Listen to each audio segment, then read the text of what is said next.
ហើយមួយទៀតផងដែរតាក់ទងរីក្រុមហ៊ុនណាខ្ញុំតែគេអញ្ជើញឲ្យនិយាយតាក់ទងពីតាធ្វើយ៉ាងម៉េចដើម្បីឲ្យក្រុមហ៊ុនដើរល្អមិនហ្នឹងបងខ្លួនឯងទី1បាទធ្វើរ៉ូស៊ីចាប់ដៃគូមានកុងត្រាច្បាស់លាស់ហើយគុំអាងថាពួកម៉ាក់បងប្អូន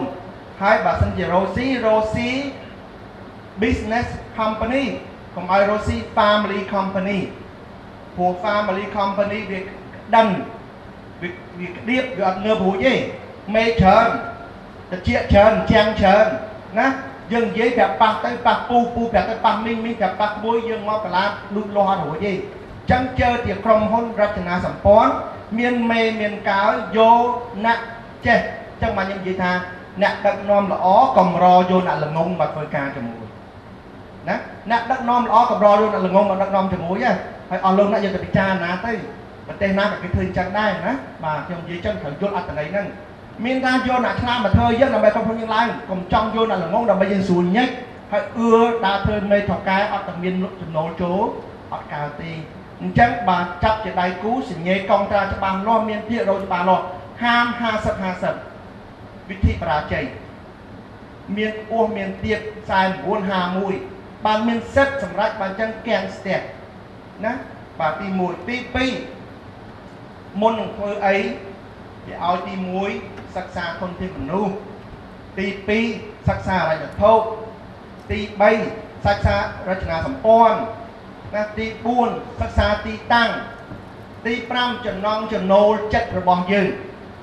ណាហើយធ្វើការបាទថាយកគេធ្វើការຕົកចិត្តគេបើមិនຕົកចិត្តគេកុំឲ្យគេធ្វើពួកខ្ញុំធ្លាប់ឃើញក្រុមហ៊ុនចំនួនបរាជ័យយើងធ្លាប់ធ្វើជាមួយឲ្យខ្ញុំធ្វើហើយតែឲ្យអ្នកផ្សេងទៀតធ្វើអញ្ចឹងបុគ្គលិកអត់មានគេហៅសាមគ្គីភាពតចៈជុំសក្រុមរមនីទេក្តៅក្រហាយប្រជែងគ្នាឆ្លោះគ្នា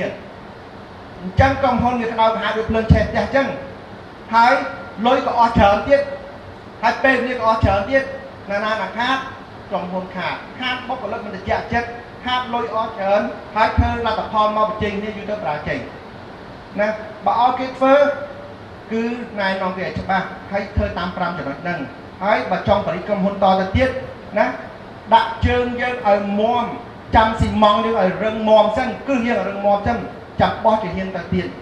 ពីព្រោះជួនកាលមិនមែនថាអូសិនមកតែយើង4 5 6សាខាយើងជោគជ័យទេបងអូនណាបើមកសាខាយើងដើរមាំរឹងមិនទាន់សាច់រេមិនទាន់ពេញទេនៅឲ្យជាប់ណាបើយើងមិនទាន់រឹងពឹងយើងទៅទៀតយើងដួលអញ្ចឹងតែខ្លះសាខា4 10ម៉ែត្រមិនទាន់ស្មើមួយសាខាខ្ញុំមួយទេណាអញ្ចឹងសំខាន់ណាស់យើងធ្វើអីក៏ដោយពិចារណាហើយចង់រចនាសម្ព័ន្ធច្បាស់លាស់ធនធានមនុស្សច្បាស់លាស់ហើយកុំឲ្យមានប្រព័ន្ធពុករលួយណាតាមខ្សែរយៈឬក៏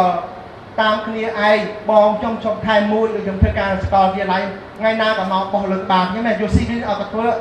ខ្ញុំឡាដល់ឯងធ្វើឌីណាខ្ញុំធ្វើឌីបើខ្ញុំធ្វើឌីណែបងប្អូនចេញឆ្ងាយណាចឹងខ្ញុំអត់មានមកគ្រប់ត្រូលទេណាហើយធ្វើការខ្ញុំបើកតែខែណាខ្ញុំធ្វើដល់ជិត8 2 10ម៉ោងក្នុងថ្ងៃមកបញ្ជាខ្ញុំឲ្យយក CV តាមប៉ាពួកបាទអញ្ចឹងគឺថាធ្វើអីក៏ដោយបើចង់ជោគជ័យធ្វើតាមផ្លូវការក្រុមហ៊ុនកុំធ្វើតាមក្រុមហ៊ុនគ្រួសារ